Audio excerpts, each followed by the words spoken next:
শুভ সকাল, শুভ সকাল। রোজের পাঁচিলের থেকে আমি রিমি নিয়ে চলে এলাম নতুন আরেকটি ভিডিও। সবাই কেমন আছেন? ফেব্রুয়ারি মাস তো পড়েই গেছে, তাই গরমও চলে এসছে, কিন্তু শীতের টুকটাক সবজি এখনও আছে, যেমন নতুন আলু সবে মাত্র হচ্ছে, বা বেশ ভালোই লাগে খেতে, তাই না? যাই হোক, এই যে এই সব টুকটাক সবজি এসছে, তবে এখানকার মধ্যে কিছু কিছু জিনিস রান্না হবে, কিছু কিছু হবে না।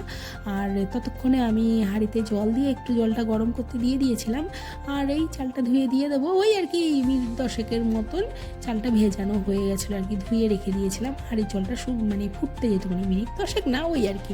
আর ওইদিকে আলুটা সেদ্ধ বসিয়ে দিয়েছি, কারণ মটরশুঁটি দিয়ে, টমেটো দিয়ে, শিম দিয়ে একটা থকথকে রান্না হবে। আর ওইদিকে ডালের ভর্তি তো আগেই দিয়ে রেখেছিলাম, কারণ এইভাবে যদি ডালটা করা হয় না, গ্যাসটা একটু বাঁচে আর কি, সেই জন্য আমি এইভাবেই ডালটা করি, ওইভাবে ফোটাই না। আর একটু বেগুন ভাজবো, হঠাৎ করে যখন বেগুন এসছে বেগুন ভাজবো। আর ওই যে দেখতে পেলেন কাঁচা হলুদ আর হচ্ছে আদা, ওটাকে খাবো খালি পেটে, ওটা খাওয়া নাকি খুবই ভালো।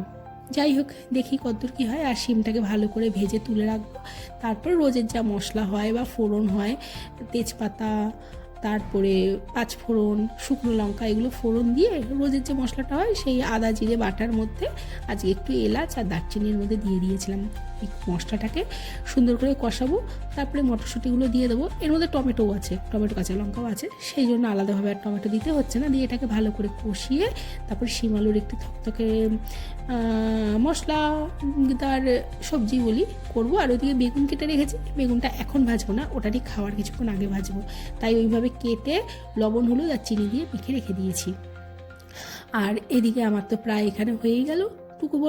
টুকু এসছিল, কিছুক্ষণ আগেই এসছিল, এসে বলছে যে তাহলে আমি স্কুলে ছেলেকে পাঠাবো, আমি কি রেডি করে আসবো? আমি বললাম যাও তাহলে, আমার তো রান্না প্রায় হয়েই গেলো, একটুখানি বাকি আছে, তুমি ধীরে সুস্থে এসো, তাড়াহুড়ো করো না। টুকু এসে চলে গেল। আর এই যে বললাম না, মটরশুঁটিটা এবার দেবো, দিয়ে মটরশুঁটিটা দিয়ে সুন্দর করে কষাবো, কষিয়ে তারপরে যা হয় আর কি, একটু ডাল সম্বাদ দেবো, বেগুন ভাজবো ধীরে সুস্থে, আর টুকুর কাজ করবে। আর আমি গাছে সব সবজিগুলো যা যা আছে, বা চাল ধোয়া জল, ডাল ধোয়া জল, সবজির যে ফোটানো জল, সেগুলো গাছের গোড়াগুলো দেবো। আর ছেলে কিছুক্ষণ আগে উঠে গেছে, তো একটু ফোন ঘেটে নিক, খেয়ে দিয়ে তারপরে পড়তে বসবে। আর একটা সুখবর আছে, সেটা হচ্ছে কি, আমার যে পুরনো বন্ধুটি আছে দিলীপ, যাকে দেখেছেন, যার সাথে আমি বৃন্দাবনে ঘুরে বেড়াই আর কি, সেই বন্ধুটি আজকে আসছে। ও এসছে মূলত একটি সার্ভিস সেন্টারে, এই গাড়ি, সেখানটা কাজ হয়ে গেছে, কি কাজ হয়নি এরকম কিছু একটা হবে, আমি এখনও সঠিকটা জানি না। হঠাৎ করে ফোন করলো যে কী রান্না করেছিস। এইবার ও যখন বললো কী রান্না করেছিস, আমি একটু টেনশনে পড়েছি, কেন না আমি আসছি, ও হঠাৎ করেই চলে আসে এরকম। এবার আমি ওই কী রান্না করেছিস বলাতে ভীষণ টেনশনে পড়ে গেছিলাম, কারণ আমাদের এখানে না সকাল 10টার পরে খুব একটা বাজার পাওয়া যায় না, আর সোম শুক্র যেহেতু হাট বসে, সেহেতু একটু সমস্যা ভালোই পড়ে। তো যাই হোক, আমি বললাম, ও বলে তুই ডাল করছিস মানে আমার কিছু লাগবে না, মানে ও ডাল খুব পছন্দ করে, আমি করে দিলাম। এবার বিষয় হচ্ছে, ও আমাকে ভীষণ ভালোবাসে, তো তাই হয়তো আমি যা করি তাই হয়তো ওর ভালো লাগে। যাই হোক, এবার সে আসছে মানে আমার একটা ভালো লাগার জায়গা, সে আমার কিছুক্ষণ সময় দেবে, এটাই অনেক। যাই হোক, আর এই যে সব চলে আসলো, গাছের গোড়ায় যে ওই জলগুলো দেবো, সবজিগুলো দেবো, তারপর টুকটাক যা যা কাজ আছে করবো। আর আমি একটু চা নিয়ে বসবো, কারণ চা এখনও খাইনি। টুকুকে বললাম, টুকু বললো না, ভাত খেয়ে এসছে। তো যাই হোক, আর দিলীপ আসবে মানে আজ একটু গল্প হবে, ওর আর আমার কত ছেলেবেলার গল্প, কত কিছু। যাই হোক, গল্পটা হবে, আপনারা দেখবেন। যদি গল্প ভালো লাগে অবশ্যই জানাবেন। কার কার এরকম ছোটোবেলার বন্ধু আছে, আমি জানি না ওর বয়স কত, আমার বয়স কত, শুধু জানি আমি আরও একসাথে বড় হয়েছি, একসাথে থেকেছি, একসাথে উঠেছি বসেছি, সব কিছু ও আর আমি একসাথে ছিলাম। আজকে সেই বন্ধুত্বটা আজও রেখে দিয়েছি। এই 3টে যুগ হয়ে গেল আমরা একসাথে এখনও পর্যন্ত আছি, বন্ধুত্ব হয়, মানে ওকে আর আমাকে দেখে মনে হয় হ্যাঁ বন্ধুত্ব হয়, আমরা জানি বন্ধুত্ব কাকে বলে। তো যাই হোক, আর আমি যাই কিনি না কেন, যাই করি না কেন, সবটাই আমাকে দিলীপ চুজ করে দেয় এখনও পর্যন্ত, ও ছাড়া আমি পারি না, অনেক কিছুই। যাই হোক, দিলীপ আসবে, টুকটাক সব কথোপকথন দেখবেন, আশা করি ভালো লাগবে। আর বন্ধুত্ব কার কার এমন আছে আমাকে অবশ্যই জানাবেন, কারণ এরকম বন্ধুত্ব সহসা পাওয়া যায় না। আর হ্যাঁ, আমরা কিন্তু বাংলা ভাষায় কথা বলি, ও আর আমি একসঙ্গে থাকলে আমাদের কিন্তু নর্মাল কথা আসে না, পুরোটুকু বাঙালি বলি, ভালো লাগে বলতে, এই হচ্ছে বিষয়। আর ওই ভিডিও যদি ভালো লেগে থাকে, লাইক কমেন্ট শেয়ার সাবস্ক্রাইব করবেন, দেখতে থাকুন ভিডিওটি, আশা করি ভালো লাগবে।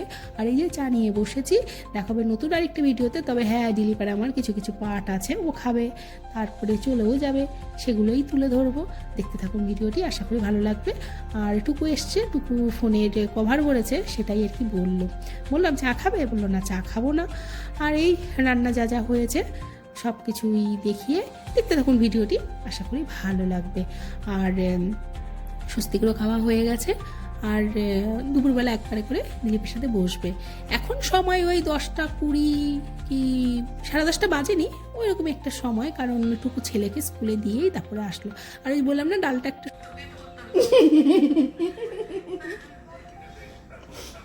ডালটা তুলে বসবো, খাচ্ছি। খাবি? ভিডিও করছে তোর সাথে? হ্যাঁ রে, শোন একটু মুখটা দেখাই দি গায়ে না, দিলীপ বলে কথা।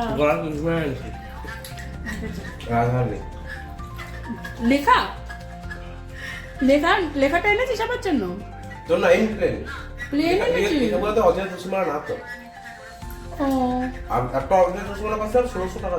ও মাই গড,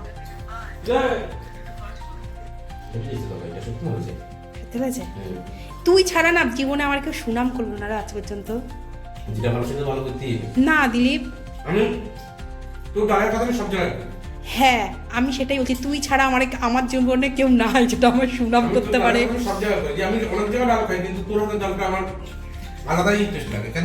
হ্যাঁ, আর আমিও, তুই আমার শাড়ি কবে পরিয়ে দিবি ঠিক কর, আবার তুই ছাড়া আমার কেউ পরাইতে পারে না শাড়ি। এই রাকেশের মেয়ের জন্মদিন আছে, অন্নপ্রাশন আছে, দিলীপ মামার মতন আমাকে কেউ আজ পর্যন্ত শাড়ি পরাতে পারেনি। দিলীপ মামার মতন আমাকে কেউ ভালোবাসে না। জিজ্ঞাসা কর ছোটবেলায় কি না করেছি ওর সাথে।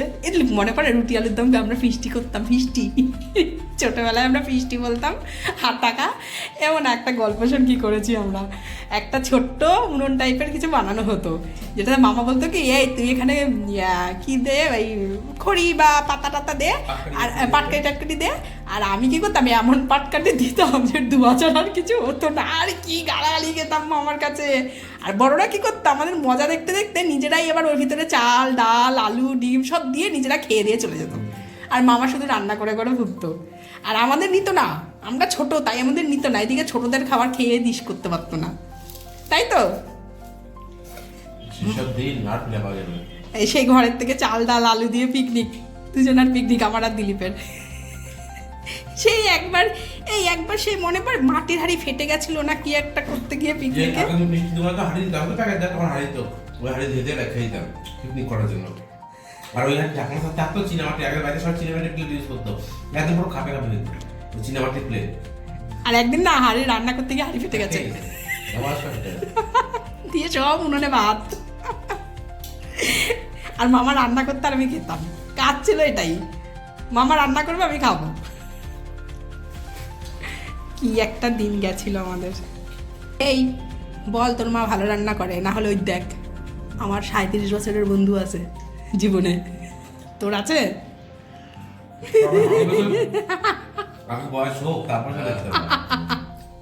আমার 37 বছরের পুরনো বন্ধু কার জীবনে আছে দেখা তো। আমার আগে হোক, বয়স হোক। আচ্ছা সেটাই। এই ডাল দেবার তুই না, কিছু না। নিরামিষ খারাপ লাগলো? বেশ, আমি মাংস দেবো না, তৃপ্তি রাখতেন না। একদিন আয় না সব। এই দিলীপ ইয়েতে দোলে কি করবি? দোলে যে আমার কোনো প্রোগ্রাম কিছু নাই। আয় আমাদের বাড়ি, তাহলে যদি প্রোগ্রাম থাকে আমি মাংস ভাত রান্না করবো, একটু সিদ্ধি হবে, খাবো সবাই মিলে। যদি কাজ থাকে চলে আসবে। বেশ বেশ, ঠিক আছে।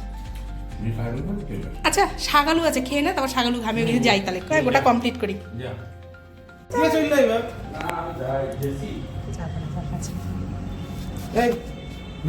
সুন্দর করে হেসে হেসে বল।